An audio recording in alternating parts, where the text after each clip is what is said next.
The Apology of Socrates, as recounted by Xenophon.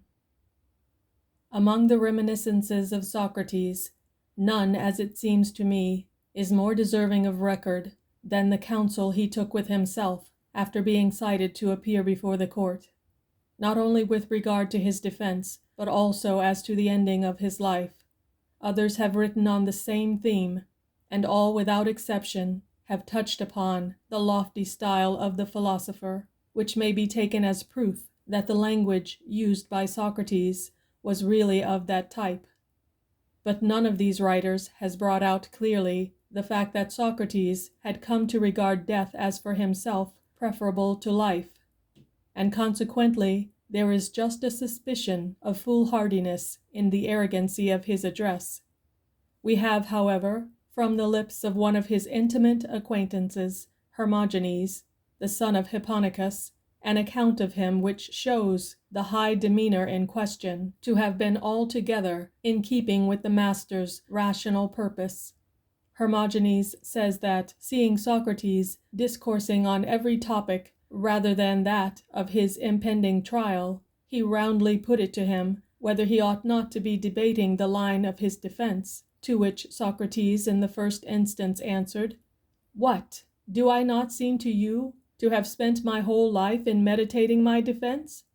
And when Hermogenes asked him how, he added, "By a lifelong persistence in doing nothing wrong, and that I take to be the finest practice for his defense which a man could devise." Presently, reverting to the topic, Hermogenes demanded, "Do you not see, Socrates, how often Athenian juries are constrained by arguments to put quite innocent people to death, and not less often to acquit the guilty, either through some touch of pity excited by the pleadings, or that the defendant had skill to turn some charming phrase?" Thus appealed to, Socrates replied, "Nay, solemnly I tell you, twice already I have essayed to consider my defense, and twice the divinity hinders me." And to the remark of Hermogenes, "That is strange," he again answered, "Strange do you call it, that to God it should seem better for me to die at once? Do you not know that up to this moment I will not concede to any man to have lived a better life than I have? Since what can exceed the pleasure which has been mine, of knowing that my whole life has been spent holily and justly?" And indeed this verdict of self-approval I found re-echoed in the opinion which my friends and intimates have formed concerning me. And now, if my age is still to be prolonged, I know that I cannot escape paying the penalty of old age. In increasing dimness of sight and dullness of hearing, I shall find myself slower to learn new lessons, and apter to forget the lessons I have learnt. And if to these be added the consciousness of failing powers, the sting of self-reproach, what prospect have I of any further joy in living? It may be, you know," he added, "that God, out of his great kindness, is intervening in my behalf, to suffer me to close my life in the ripeness of age, and by the gentlest of deaths. For if at this time sentence of death be passed upon me, it is plain I shall be allowed to meet an end which, in the opinion of those who have studied the matter, is not only the easiest in itself, but one which will cause the least trouble to one's friends, while engendering the deepest longing for the departed. For of necessity he will only be thought of with regret and longing, who leaves nothing behind, unseemly or discomfortable, to haunt the imagination of those beside him, but, sound of body, and his soul still capable of friendly repose, fades tranquilly away.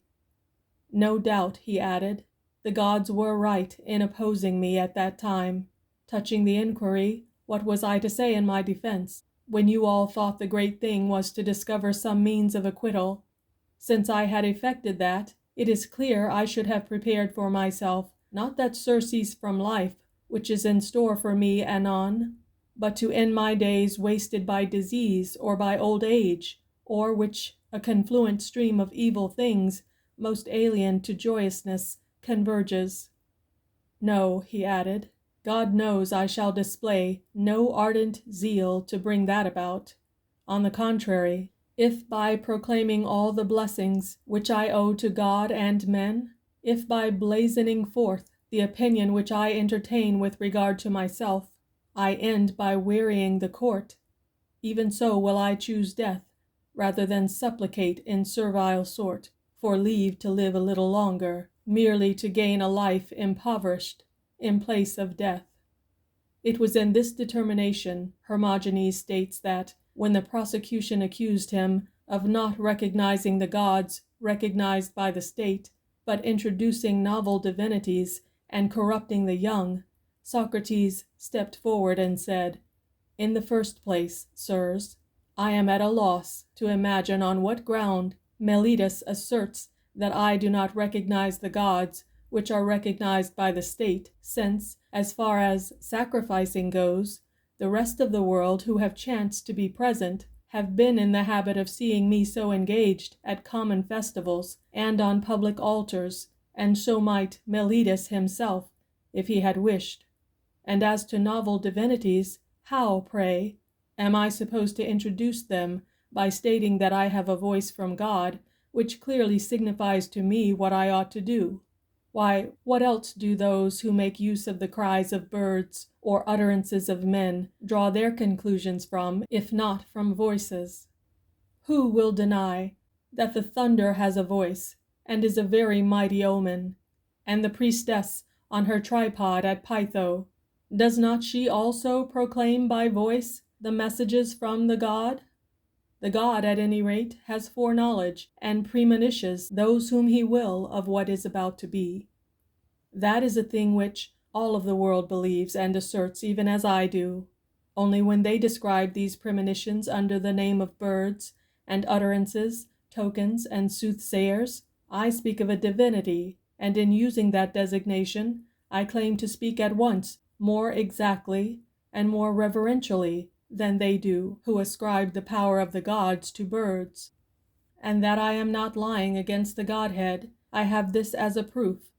Although I have reported to numbers of friends the counsels of heaven, I have never at any time been shown to be a deceiver or deceived." As they listened to these words, the judges murmured their dissent, some as disbelieving what was said, and others out of simple envy that Socrates should actually receive from heaven more than they themselves. Whereupon Socrates returned to the charge. "Come," he said, "lend me your ears while I tell you something more, so that those of you who choose may go to a still greater length in refusing to believe that I am thus highly honored by the divine powers. Xenophon once, in the presence of many witnesses, put a question at Delhi concerning me, and Apollo answered that there was no human being more liberal, or more upright, or more temperate than myself. And when once more, on hearing these words, the judges gave vent, as was only natural, to a fiercer murmur of dissent, Socrates once again spoke. Yet, sirs, they were still greater words which the god spake in oracle concerning Lycurgus, the great lawgiver of Lacedaemon, than those concerning me. It is said that as he entered the temple, the god addressed him with the words, I am considering whether to call thee god or man. Me he likened not, indeed, to a god, but in excellence preferred me far beyond other men. Still, I would not have you accept this, even on the faith of the god, too rashly. Rather, I would have you investigate, point by point, what the god has said. I ask you, is there anyone else you know of less enslaved than myself to the appetites of the body? Can you name another man of more independent spirit than myself, seeing that I accept from no one either gifts or pay? Whom have you any right to believe to be more just than one so suited with what he has that the things of others excite no craving in him? Whom would one reasonably deem wise rather than such a one as myself, who from the moment I began to understand things spoken, have never omitted to inquire into and learn every good thing in my power? And that I labored not in vain, what more conclusive evidence than the fact that so many of my fellow citizens, who make virtue their pursuit, and many strangers also, choose my society in preference to that of others? And how are we to explain the fact that, though all know well enough that I am wholly unable to repay them in money, so many are eager to present me with some gift? And what do you make of this? While no one dreams of dunning me for benefits conferred, hosts of people acknowledge debts of gratitude to myself. And what of this, that during the siege, while others were pitying themselves, I lived in no greater straits than when the city was at the height of her prosperity? And of this, that while others provide themselves with delicacies of the market at great cost, mine are the dainties of the soul, more sweet than theirs, procured without expense. If in all I have said about myself no one can convict me of lying, is it not obvious that the praise I get from gods and men is justly earned? And yet, in spite of all, Meletus, you have it, that by such habits I corrupt the young. We know, I fancy, what such corrupting influences are, and perhaps you will tell us, if you know of any one who, under my influence, has been changed from a religious into an irreligious man, who from being sober-minded has become prodigal, from being a moderate drinker has become a wine-bibber and a drunkard, from being a lover of healthy, honest toil has become effeminate, or under the thrall of some wicked pleasure. Nay, bless my soul, exclaimed Meletus, I know those whom you persuaded to obey yourself rather than the fathers who begat them. I admit it, Socrates replied, in the case of education, for they know that I have made the matter a study, and with regard to health, a man prefers to obey his doctor rather than his parents. In the public assembly, the citizens of Athens, I presume, obey those whose arguments exhibit the soundest wisdom rather than their own relations. And is it not the case that, in your choice of generals, you set your fathers and brothers and, bless me, your own selves aside, by comparison with those whom you believe to be the wisest authorities on military matters? No doubt, Socrates, replied Meletus, because it is expedient and customary to do so. Well then, rejoined Socrates, does it not strike even you, Meletus, as wonderful when in all ordinary concerns the best people should obtain, I do not say only an equal share, but an exclusive preference, but in my case, simply because I am selected by certain people as an adept in respect of the greatest treasure men possess, education, I am on that account to be prosecuted by you, sir, on a capital charge? Much more than this, it stands to reason, was urged, whether by himself or by the friends who advocated his cause. But my object has not been to mention everything that arose out of the suit. It suffices me to have shown, on the one hand, that Socrates, beyond everything, desired not to display impiety to heaven, and injustice to men, and on the other, that escape from death was not a thing, in his opinion, to be clamored for importunately. On the contrary, he believed that the time was already come for him to die. That such was the conclusion to which he had come was made still more evident later when the case had been decided against him. In the first place, when called upon to suggest a counter penalty, he would neither do so himself nor suffer his friends to do so for him, but went so far as to say that to propose a counter penalty was like a confession of guilt. And afterwards, when his companions wished to steal him out of prison, he would not follow their lead, but would seem to have treated the idea as a jest, by asking whether they happened to know of some place outside Attica where death was forbidden to set foot. When the trial drew to an end, we are told the master said, Sirs, those who instructed the witnesses that they ought to perjure themselves and bear false witness against me, alike with those who listened to their instruction, must be conscious to themselves of a deep impiety and injustice.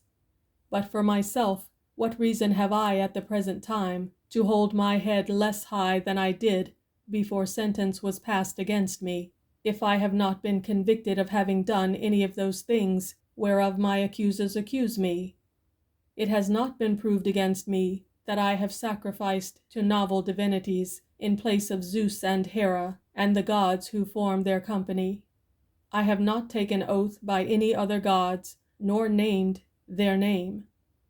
And then the young, how could I corrupt them by habituating them to manliness and frugality, since not even my accusers themselves allege against me that I have committed any of those deeds of which death is the penalty, such as robbery of temples, breaking into houses, selling freemen into slavery, or betrayal of the state, so that I must still ask myself in wonderment how it has been proved to you that I have done a deed worthy of death. Nor yet again, because I die innocently, is that a reason why I should lower my crest, for that is a blot not upon me, but upon those who condemned me.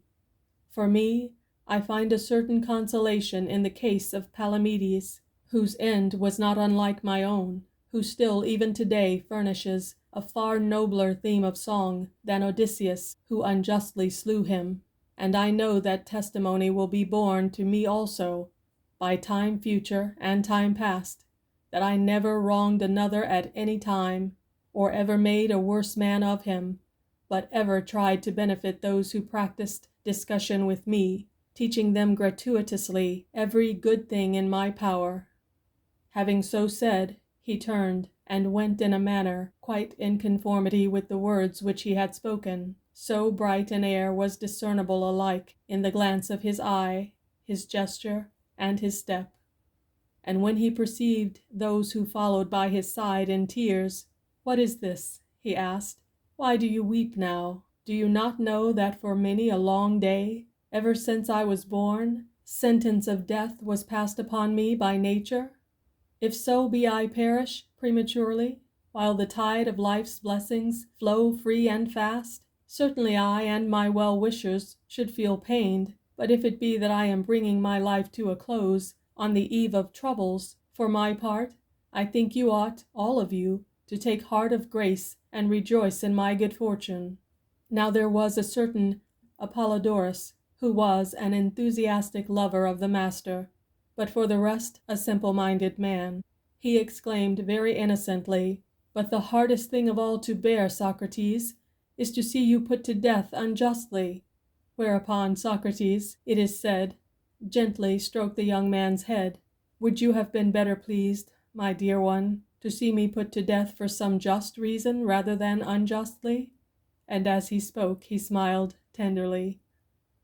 It is also said that, seeing Anytus pass by, Socrates remarked, "How proudly the great man steps! He thinks, no doubt, he has performed some great and noble deed in putting me to death, and all because, seeing him deemed worthy of the highest honors of the state, I told him it ill became him to bring up his so in a tan-yard. What a scamp the fellow is! He appears not to know that of us two, whichever has achieved what is best and noblest for all future time, is the real victor in the suit. Well, well," he added, "Homer has ascribed to some at the point of death a power of forecasting things to be, and I too am minded to utter a prophecy.